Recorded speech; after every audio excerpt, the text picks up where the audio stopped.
Pensamos lo que pasa en el mundo junto a Andrea Aguilar. Andrea, obviamente pensando en las vacunas, porque aquí en Chile nos ha ido muy bien, esperemos que así siga, ha sido reconocido también a nivel internacional la gestión desde el gobierno, la atención primaria, pero hay situaciones en otros países donde desgraciadamente no se ha dado así, y eso obviamente también genera otro concepto, que ya lo vimos aquí en la polémica, el de turismo vacunas. Justamente de eso vamos a hablar. Muy buenas tardes y entender cómo se ha dado el turismo de vacunas, porque hay países en los que realmente sí se convirtió eso en una industria.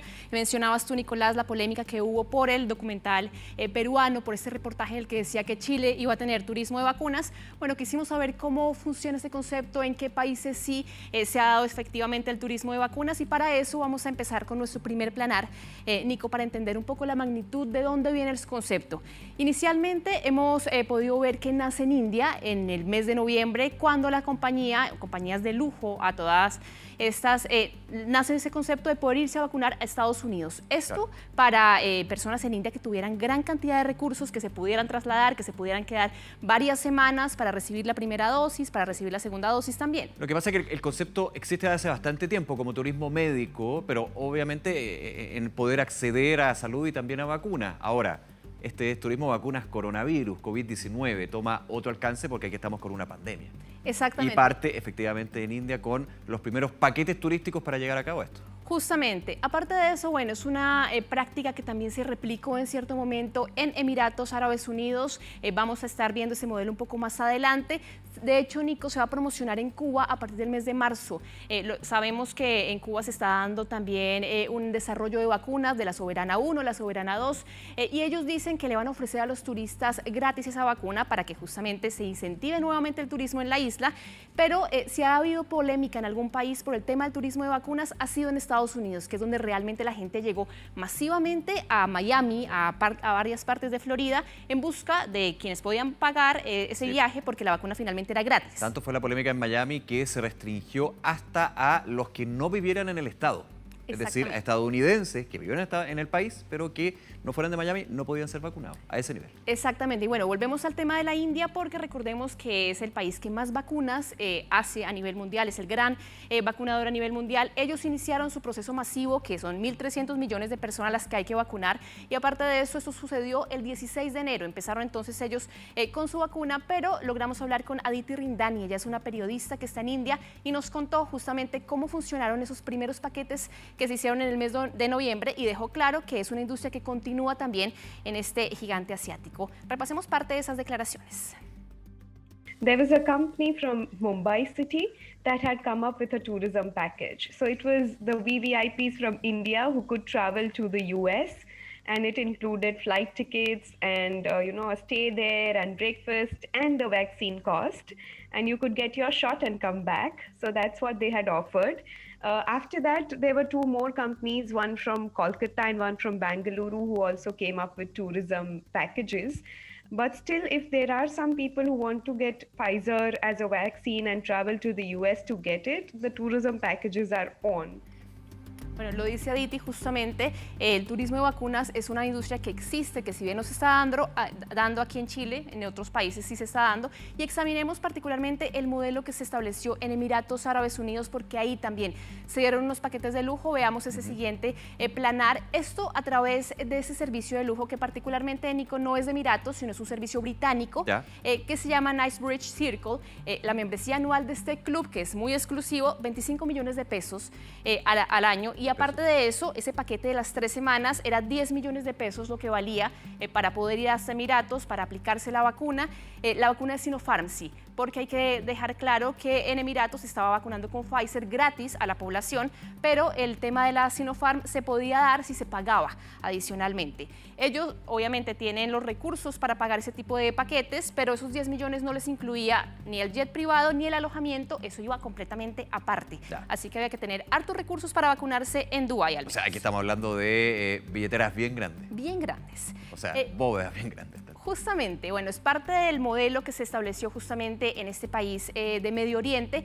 Y revisemos, Nico, finalmente el tema de cómo se ha dado también en Estados Unidos, porque fue allí donde se generó toda la polémica por ese turismo de vacunas, particularmente en la ciudad de Miami. Repasemos también en nuestro planar cuáles fueron los puntos claves de tener justamente esto. Algo que se ha dado en Estados Unidos es que se está vacunando masivamente a través de una vacuna que es gratuita. Al menos en Florida se da el tema de que sean mayores de 65 años. Hasta ese momento, hasta hace un par de semanas atrás, se daba la polémica porque llegaron en masa la gente a vacunarse. Si tenía 65 años, podía ser turista, podía ser una persona que estuviera de paso, empresarios. Muchos de ellos, de hecho, eran influencers en redes sociales que pusieron su carnet de vacunación, dijeron en México, en Argentina o las mismas personas de otros países de la región, decían, bueno, yo fui con mi mamá, me vacunaron súper fácil y acá no hay que mostrar nada. El gobierno de Miami, el gobierno local se dio cuenta de eso y empezó a restringir, empezó a pedir pruebas de residencia, algo que también sucedió en otras partes, en otros estados. Porque finalmente, y lo que se explicó muy bien aquí en Chile, la idea es vacunar al público objetivo y ojalá vacunar a la mayor cantidad de personas. Pero como estamos hablando de vacunas varias que tienen stock limitado, no quiero hablar de ilimitado porque falta mucho por recorrer en esta campaña de vacunación, los estados, los países finalmente tienen que cotejar si efectivamente pueden vacunar a todo aquel que esté en territorio o suelo de ese país, porque finalmente sabemos que las vacunas van llegando de a poco. Ahora, en el caso de Chile, por ejemplo, la vacuna Coronavac llega en mayor cantidad que la de Pfizer-BioNTech, pero igualmente es una demanda mundial, una pandemia y una demanda de vacunas a nivel mundial.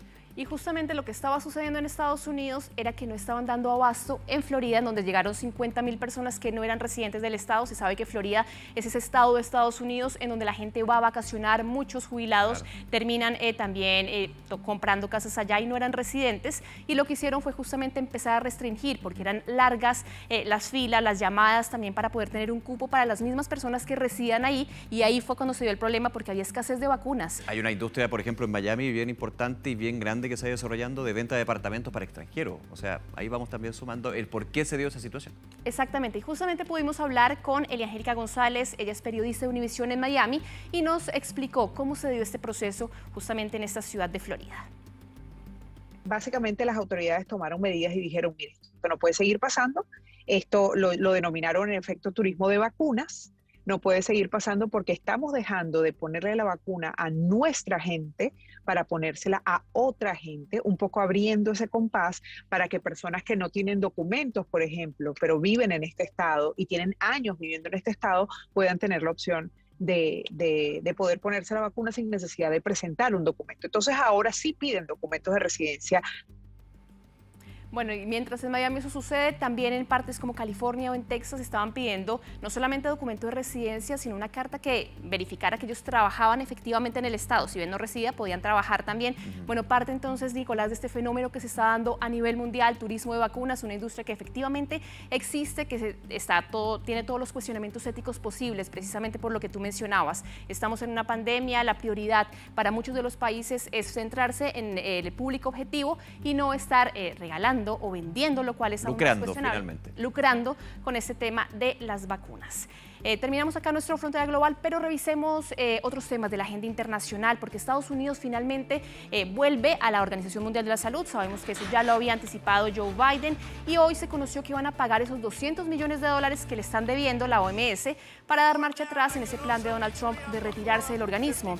El secretario de Estado, Anthony Blinken, anunció que Estados Unidos se va a retractar de retirarse de la ONU, justamente de la OMS, de este organismo de Naciones Unidas, y iba a renovar ese compromiso con la organización. La salida impulsada por el expresidente iba a concretarse el 6 de julio de este año, luego de afirmar que los fondos se iban a destinar a organizaciones benéficas mundiales de salud pública, porque el gobierno de Trump consideraba que la OMS estaba comprometida con China y que no estaba haciendo lo suficiente para la crisis del COVID-19. Pero el actual presidente de Estados Unidos, Joe Biden, ha revertido esta medida y ha dicho justamente desde que llegó a la Casa Blanca el pasado 20 de enero que su interés es tener las mejores relaciones posibles con la Organización Mundial de la Salud, esto en plena pandemia.